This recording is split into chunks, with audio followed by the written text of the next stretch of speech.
Nah, ganjaran yang besar diberikan Allah tadi kepada kita itu pun kada cukup untuk kita masuk surga.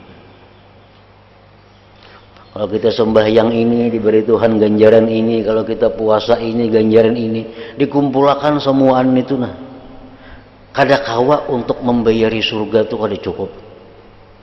Jadi kada kawa kita masuk surga itu dengan amal kita.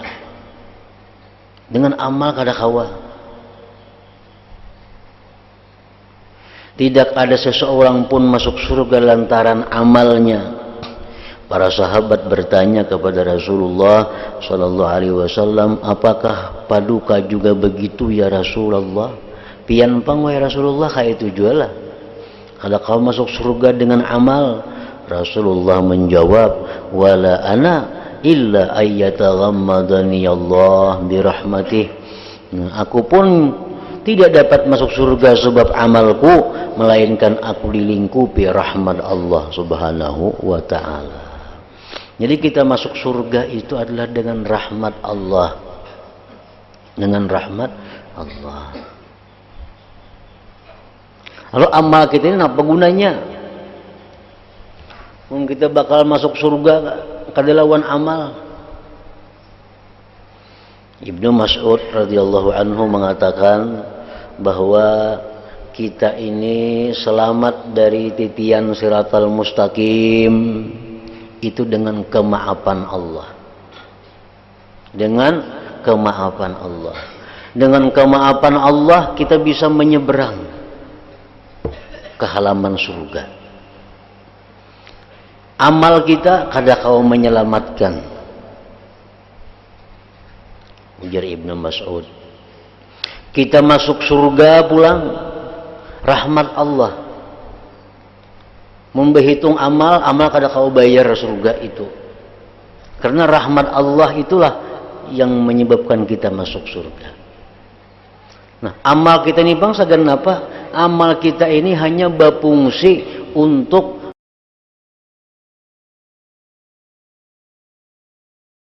Bismillahirrahmanirrahim.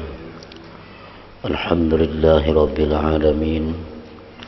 Wassalatu wassalamu ala asyrafil anbiya'i wal mursalin Sayyidina wa maulana Muhammadin wa ala alihi wa sahbihi ajma'in. Kekhawatiran bahwa amal ibadah yang kita persembahkan kepada Allah itu ditolak oleh Allah. Kekhawatiran bahwa ibadah yang sudah diterima oleh Allah itu menjadi hilang, menjadi terhapus. Nah, besarnya kekhawatiran maka ada beberapa sebab.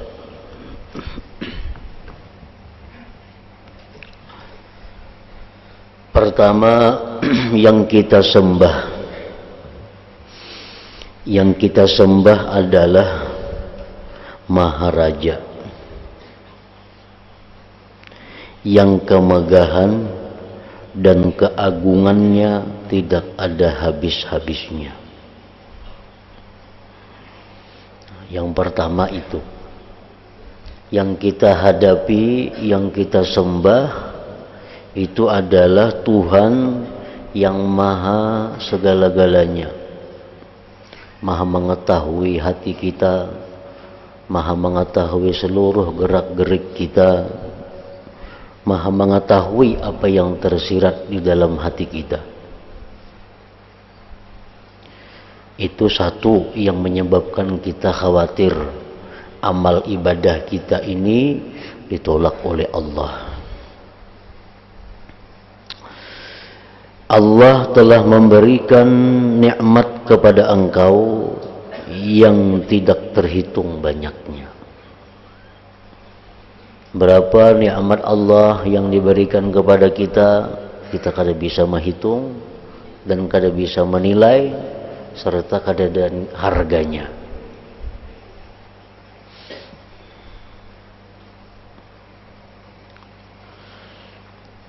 Sedangkan engkau mempunyai badan dengan cacat-cacat yang samar.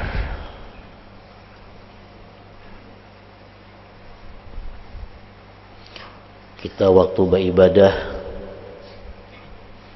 banyak kekurangan-kekurangan, banyak celah-celah yang kita kadang menyadari, baik dari zahir kita apalagi dari batin kita. Lagi pula banyak sekali terkena noda dan tidak sedikit perkara yang dikhawatirkan kalau engkau terpelisit ke dalamnya. Ibadah yang sudah kita bangun, ibadah yang sudah kita bina, bisa-bisa terpelisit kita, sehingga ibadah itu menjadi rubuh, ibadah itu menjadi hancur. Di samping keinginan nafsu untuk cepat-cepat menuju keterpelisitan itu, maka di dalam tubuh kita ini ada nafsu, yang mana nafsu kita itu selalu mengarahkan kita agar kita ini terpelisit, agar kita ini terjatuh, agar ibadah kita itu menjadi hancur.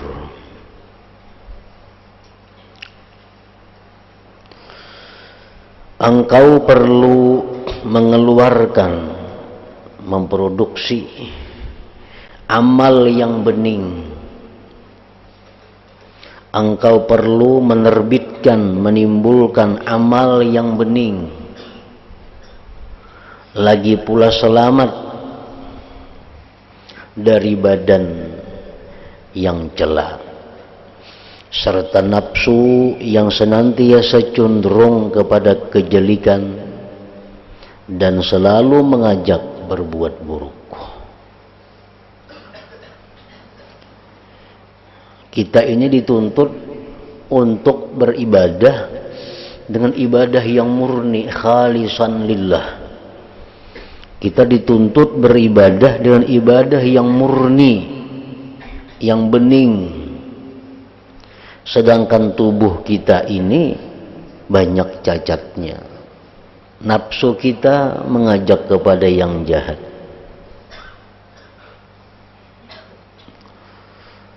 Melalui cara yang patut bagi Tuhan sekalian alam dan dapat mengambil tempat pada keridhaannya serta diterima olehnya.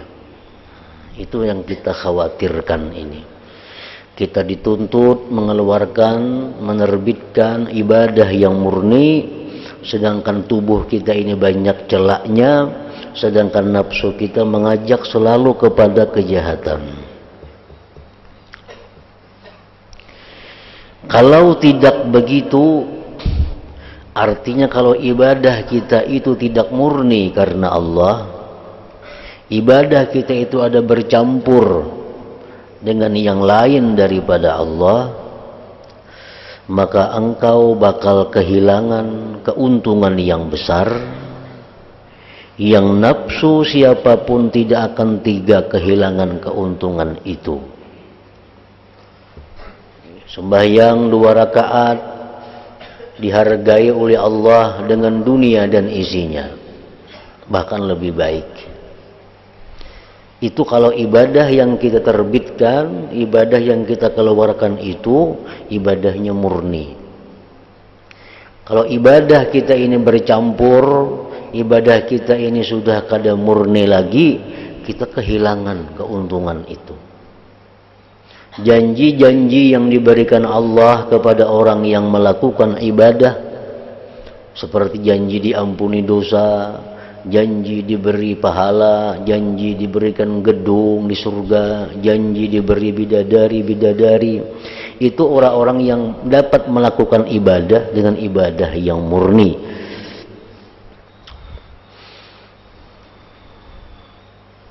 Bahkan kadang-kadang engkau menerima cobaan, bencana lantaran amal yang demikian itu. Bencana yang engkau tidak kuat menahankannya. Karena ibadah kita ini kadang murni, ibadah kita ini kadang bening, kadang-kadang kita kehilangan bagian, bahkan dapat musibah, dapat bencana karenanya. Demi Allah, hal ini merupakan perkara besar yang penting sekali.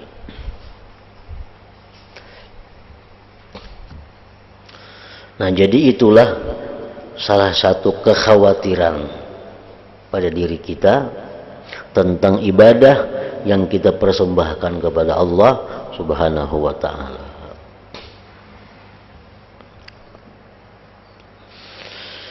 Dalam pada itu kemegahan dan keagungan Sang Maharaja ditemukan pada keadaan para malaikatul muqarrabin al-abrar yang baik dan dekat dengan Allah. Kita hendak tahu bagaimana agungnya Allah, megahnya Allah. Kita lihat bagaimana ibadahnya para malaikat muqarrabin yang menghadap, melayani, berkhidmat kepada Allah siang dan malam. Sampai-sampai sebagian dari mereka ada yang terus-menerus berdiri sejak diciptakan Allah. Ada malaikat yang tugasnya hanya berdiri menghadap Allah sejak diciptakan malaikat itu. Ada malaikat yang rukuk selamanya. Ada yang sujud selamanya. Ada yang membaca tasbih dan tahlil selamanya. Yang berdiri belum sempurna berdirinya, yang rukuk belum sempurna rukuknya, yang sujud belum sempurna sujudnya, yang membaca tasbih belum lagi menyempurnakan tasbihnya, dan yang membaca tahlil belum menyempurnakan tahlilnya. Sudah tersusul tiupan Israfil yang membuat mereka semua mati.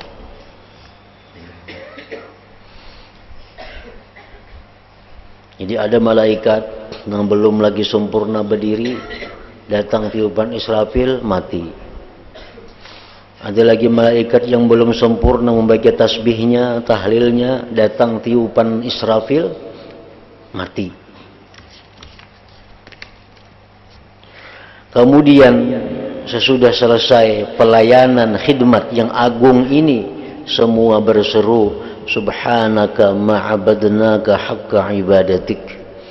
Artinya maha suci Engkau, kami tidak bisa menyembah kepada Engkau dengan sebenar-benar ibadah kepadamu.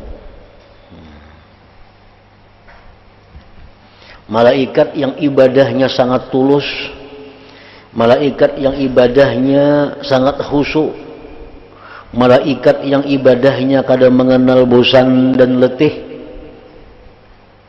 mereka berseru, wahai Tuhan, kami tidak bisa beribadah kepada Engkau sebenar-benar ibadah.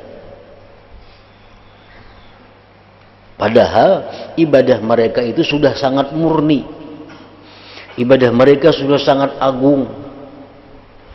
Tetapi mereka tetap mengaku bahwa mereka belum beribadah kepada Allah sebenar-benar ibadah. Kalau dibandingkan ibadah kita dengan ibadah malaikat, maka ibadah kita kada ada artinya. Ibadah kita kadang-kadang ada mengandung bosan, ibadah kita kadang-kadang mengandung letih, susah, ibadah kita kadang-kadang mengandung ria, ibadah kita mengandung ujub. Maka sangatlah pantas bahwa kita mengaku lebih dari pengakuan malaikat ini. Malaikat yang sedemikian hebat, mereka mengaku belum bisa beribadah kepada Allah sebenar-benar ibadah, apalagi manusia seperti kita ini. Nah, dengan demikian artinya bahwa kita tidak bisa membanggakan amal kita. Kita tidak bisa mengandalkan amal kita, karena amal kita ini sangat jauh daripada keagungan dan kemegahan Allah Subhanahu wa ta'ala.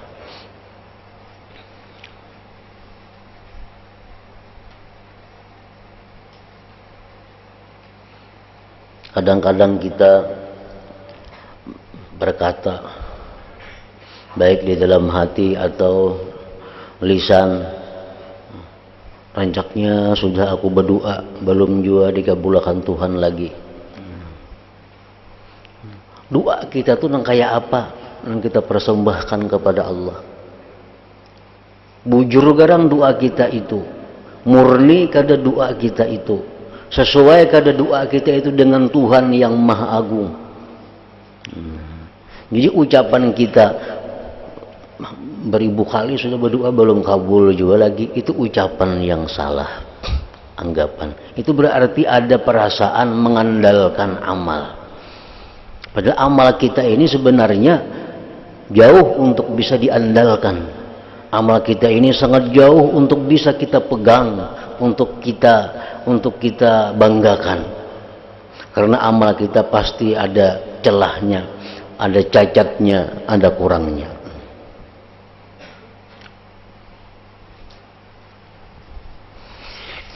Dan ini pemimpin para utusan, sebaik-baik orang alim, makhluk paling mulia dan paling utama, Muhammad Rasulullah sallallahu alaihi wasallam. Beliau mengucap, la uhsi sana'an 'alaika anta kama athnaita 'ala nafsik. Artinya, aku tidak mampu menghitung pujian kepadamu sebagaimana engkau menyanjung kepada zatmu. Pujian-pujian yang kita sampaikan kepada Allah itu sebenarnya sangat jauh daripada cukup. Dengan bagaimanapun ibarat kata-katanya, dengan bagaimanapun kita menyanjungnya, maka sanjungan pujian yang kita tujukan kepada Allah itu masih jauh kurang daripada yang mestinya hak oleh Allah Subhanahu wa ta'ala. Kita memuji, paling-paling kita memuji Allah itu sampai ke ungkapan maha. Allah itu maha mengetahui. Artinya kan maha itu lebih daripada sekedar mengetahui, maha. Padahal andai kata kita mengucap 1000 kali maha mengetahui, itu pun belum cukup untuk memuji bagaimana hebatnya, luasnya ilmu Allah Subhanahu wa ta'ala itu. Kita mengucap Allah itu maha berkuasa, kita merasa kita sudah memuji Allah karena dengan ungkapan kata-kata maha. Padahal 1000 kali maha berkuasa kita ungkapkan, itu belum cukup untuk menandingi bagaimana berkuasanya Allah Subhanahu wa ta'ala itu. Sampai Nabi kita mengucapkan, ujar Nabi, aku tidak mampu ya Allah memuji engkau sebagaimana engkau memuji dirimu. Beliau mengucap pula, ana la aqdiru an uthni alaika zana'an anta lahu ahlun fadlan an a'budaka kama anta lahu ahlun. Artinya aku tidak sanggup, ujar Nabi kita, menghaturkan pujian kepadamu yang menjadi hakmu, apalagi hendak beribadah kepadamu menurut hakmu. Kalau kita ini menghadap Allah, kita pakai pakaian yang paling baik yang kita miliki. Kita berdandan dengan serapi mungkin menghadap Allah. Dalam ibadat kita menyanjung Allah dengan sanjungan yang macam-macam sanjungan. Nah, semuaan itu belum cukup lagi nilainya, belum cukup kadarnya untuk menghadap Allah Subhanahu wa ta'ala. Kan kalau kita menghadap orang besar, maksudnya menghadap raja dunia, menghadap orang-orang besar dunia, kalau kita pakai pakaian yang rapi, pakaian yang bersih, samuan segala yang baik, itu sudah istimewa. Sudah istimewa. Kalau kita menghadap bupati umpamanya, kita pakai sepatu, pakai jas, pakai baju yang begusuk, pakai ini rapi, itu sudah cukup bagi bupati. Tapi sehebat apapun pakaian yang kita pakai untuk menghadap Allah, itu belum layak sebenarnya untuk menghadapi keagungan Allah Subhanahu wa ta'ala. Apalagi sembahyang baju kaos umpamanya, terlalu beneran itu. Tapi buruk sembahyang. Nukar tapi sembahyang nang 100.000 kada wani, nukar selawar 2 juta wani. Ada kalau tuh nukar pakaian nang menghadap Allah nih, kada wani nang 1 juta nukar.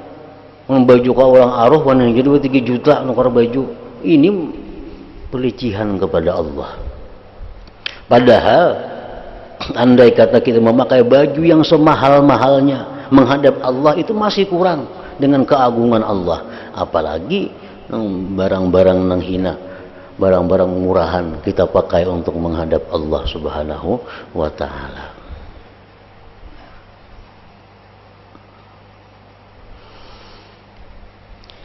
Beliau Rasulullah sallallahu alaihi wasallam bersabda, laisa ahadun yadkhulul jannata bi'amalihi. Artinya tidak ada seorang pun masuk surga lantaran amalnya.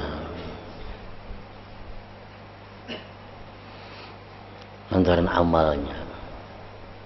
Kalau kau masuk surga,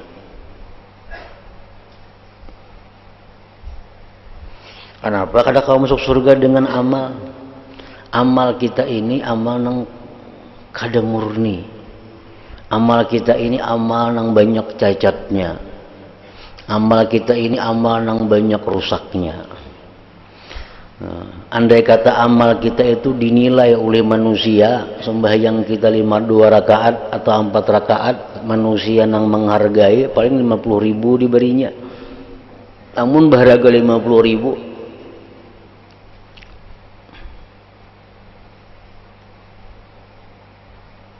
Sembahyang yang dikatakan oleh Rasulullah, sembahyang ini 2 rakaat, itu akan dibayar Allah dengan ganjaran dunia dan isinya.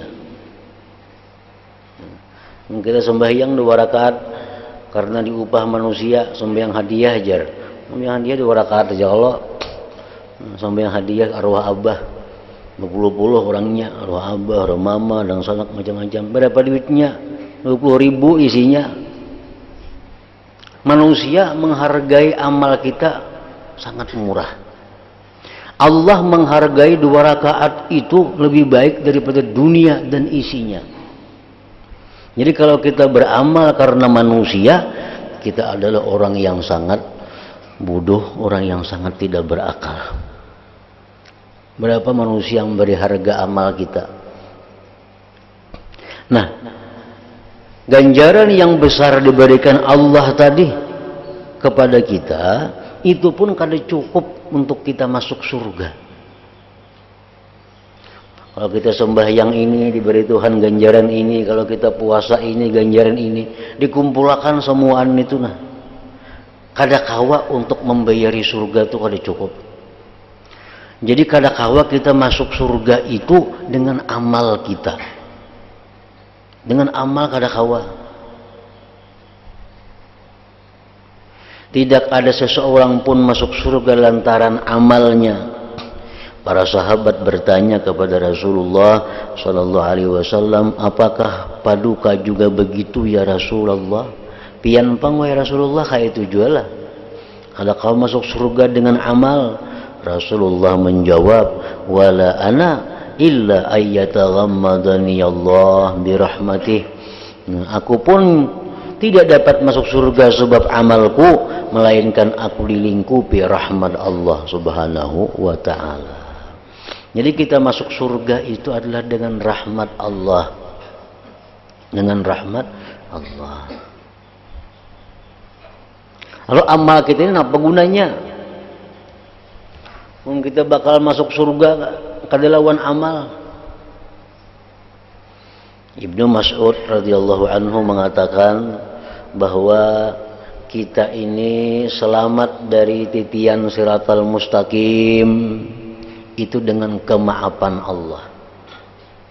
Dengan kemaafan Allah. Dengan kemaafan Allah kita bisa menyeberang ke halaman surga. Amal kita kada kau menyelamatkan. Ujar Ibnu Mas'ud. Kita masuk surga pulang rahmat Allah. Memberhitung amal kada kau bayar surga itu. Karena rahmat Allah itulah yang menyebabkan kita masuk surga. Nah, amal kita ini bang sagan apa? Amal kita ini hanya berfungsi untuk jatah-jatah surga. Nah, amalnya banyak dapat surga nang ini, nang amalnya nang sedikit dapat surga ini, nang amalnya kayak ini dapat surga kayak ini. Nah, makin banyak amal, makin banyak diberi fasilitas di dalam surga. Jadi amal ibadah kita ini hanya untuk mendapatkan fasilitas-fasilitas surga. Kalau modal masuk ke surga itu kada bisa dengan amal. Rasulullah pun demikian kata beliau.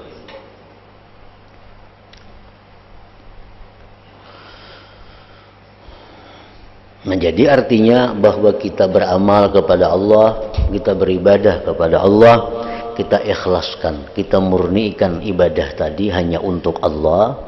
Yang kedua, kita jangan menganggap agung ibadah itu. Nah, jangan menganggap ibadah itu bisa kita andalkan. Jangan kita mengakui ibadah-ibadah kita itu luar biasa, jangan. Karena ibadah kita itu kada ada apa-apanya kalau dibanding dengan ibadah para malaikat itu.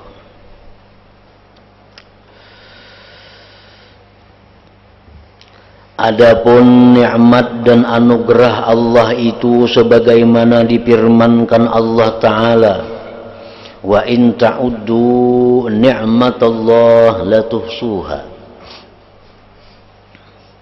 Artinya, dan jika kalian mencoba menghitung-hitung nikmat Allah, tentu kalian tidak akan mampu menghitungnya. Kada kau menghitung kita. Banyaknya kada kau dihitung, harganya, larangnya itu kada kau dihitung.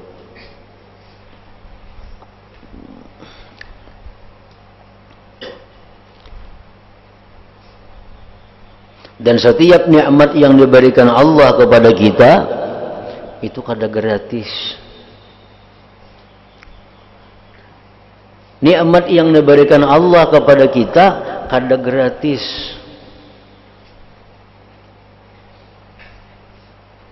Artinya kita ditakuni, dituntut oleh Allah tentang penggunaan nikmat-nikmat itu.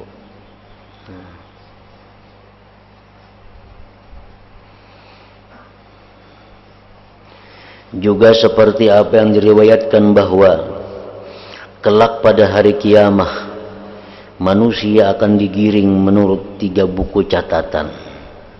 Buku catatan amal baik, buku catatan amal jelek, dan buku catatan nikmat. Ini amal baik kita 1 buku, amal jahat kita 1 buku, nikmat yang kita terima 1 buku.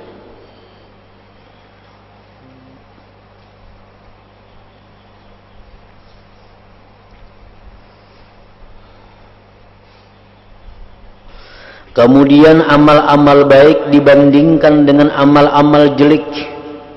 Timbang amal baik, amal jelek, mana banyaknya, mana menangnya. Setiap ada kebaikan didatangkan, pasti didatangkan pula nikmat. Sehingga nikmat-nikmat itu menutupi kebaikan-kebaikan.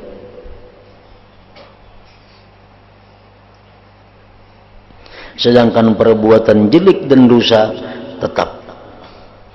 Nah, maka terserah kepada Allah Subhanahu wa Ta'ala.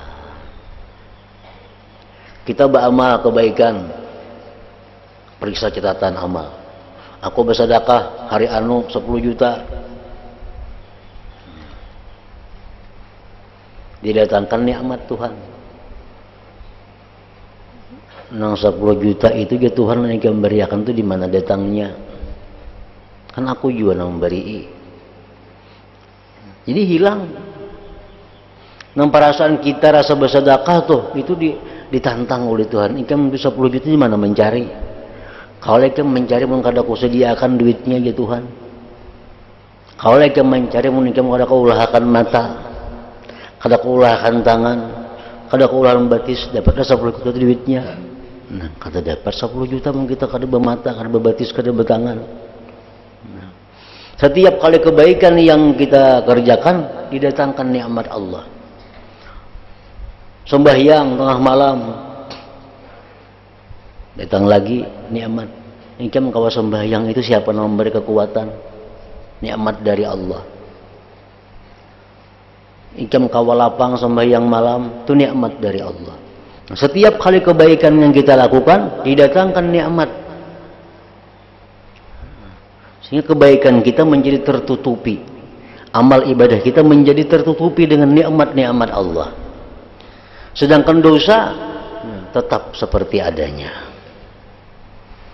Makanya tadi orang kada akan bisa masuk surga dengan amalnya kalau kada rahmat Allah Subhanahu wa ta'ala. Amun dihitung pasti kalah manusia itu. Mengenai cacat dan penyakit nafsu maka sudah kuterangkan dalam bab nafsu, ujar Imam Ghazali. Perkara yang dikhawatirkan ialah seseorang telah berpayah-payah melakukan ibadah dan mengalami kesulitan selama 70 tahun sambil melupakan cacat-cacat dan penyakitnya. Kita merasa beribadah sudah 10 tahun, kita merasa sudah berzikir mengamalkannya sudah 5 tahun, kita merasa sudah menuntut ilmu 10 tahun, kita merasa aktif menyumbang ini bantu ini sudah 10 tahun, tapi kita melupakan aib dan cacatnya itu. Adalah kita merenungkan bahwa sembahyang kurang sudah 10 tahun ini baik kada sembahyangnya. Timbul nang keluar di ungkapan kita, aku sembahyang sudah 10 tahun mengamalkan, aku bersedekah sudah 10 tahun membiasakan. Nang kita pandang itunya, kita kada memandang baik kada ibadah nang 10 tahun itu. Nah, bening kada, murni kada. Namun kadang-kadang tidak ada satupun ibadahnya yang diterima. Padahal yang diagungkan 10 tahun ini sebuting-buting aja diterima Allah padahal. Bahkan ibadahnya yang dikerjakan bertahun-tahun itu rusak seluruhnya hanya dalam waktu sekejap. Ini sudah haji beberapa kali, umrah beberapa kali, bersedekah berapa miliar segala macam. Banyak sudah amalnya dan tersimpan di perbendaharaan Allah. Tapi karena orang ini ada berbuat sesuatu dengan perbuatan itu, akhirnya seluruh ibadah yang tersimpan itu menjadi rusak, menjadi hancur. Dan ada tuh perusak-perusak ibadah. Mungkinnya ada berkata-kata yang dengan kata-kata itu dia menjadi murtad di sisi Allah. Mungkin dia ada berbuat sesuatu yang dengan perbuatan itu dia menjadi murtad di sisi Allah. Bila sudah orang itu murtad, berapapun banyaknya amal kebaikan yang tersimpan menjadi hancur, menjadi kada berguna lagi. Padahal hanya dalam waktu sekejap. Lebih mengkhawatirkan lagi jika Allah memandang hamba yang sedang berbuat riya dengan ibadah dan taatnya zahirnya untuk Allah tetapi batinnya ditujukan untuk makhluk, sehingga akhirnya Allah mengusirnya dan ia tidak dapat menghadap kembali ke hadapan Allah Subhanahu wa ta'ala. Ya Tuhan, engkau sembahyang itu pada hari anu tu kada bujur di hati engkau tu ada kepada makhluk tujuannya. Engkau bersedekah sekian tu kada bujur itu ada karena makhluk sebagai bukan karena aku. Akhirnya diusir oleh Allah dan kada bisa lagi menghadap Allah Subhanahu wa ta'ala.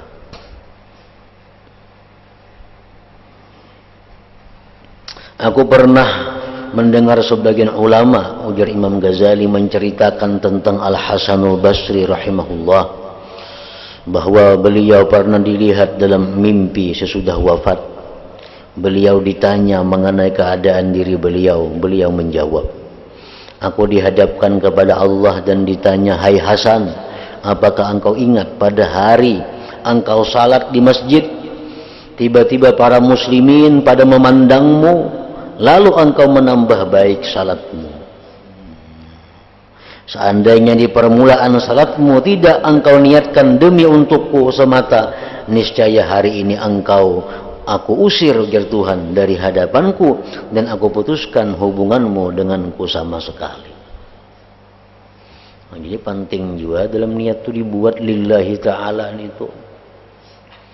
Walaupun itu hukumnya sunat, membuat lillahi ta'ala itu. Usalli fardu zuhri 4 rakaat itu lillahi ta'ala. Karena ini bisa membaguskan. Ada hal-hal yang merusak di pertengahan sembahyang. Ujar Tuhan tadi kan, seandainya di permulaan salatmu tidak engkau niatkan demi untukku semata, niscaya hari ini aku usir dari hadapanku, dan aku putuskan hubunganmu denganku sama sekali. Kadang-kadang kita menyadari kita sembahyang, begitu orang banyak memandang kepada kita bagusi sembahyang kita kadang menyadari. Jadi itu mudah-mudahan bisa dibantu dengan niat di awal nang lillahi ta'ala itu. Seperti apa yang diceritakan Imam Hasan Basri ini. Nah, ingat situ, karena masalah ibadah itu secara umum sangat rumit dan sulit.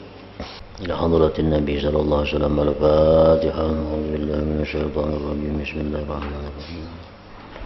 الرحمن الرحيم مالك يوم الدين إياك نعبد وإياك نستعين اهدنا الصراط المستقيم صراط الذين أنعمت عليهم غير المغضوب عليهم ولا الضالين بسم الله الرحمن الرحيم الحمد لله رب العالمين اللهم صل وسلم على سيدنا محمد وآله وصحبه أجمعين اللهم اغفر لنا ما أخطأنا وما تحملنا وما أسررنا وما أعلنا وما أسرفنا وما أنت أعلم به منا أنت المقدم وأنت المؤخر لا إله إلا أنت اللهم نفعنا بما علمتنا وعلمنا ما ينفعنا وزدنا فهما وعلما وعملا وهدى وتوفيقا برحمتك يا أرحم الراحمين صلى الله عليه وسلم محمد وآله وسلم الحمد لله رب العالمين.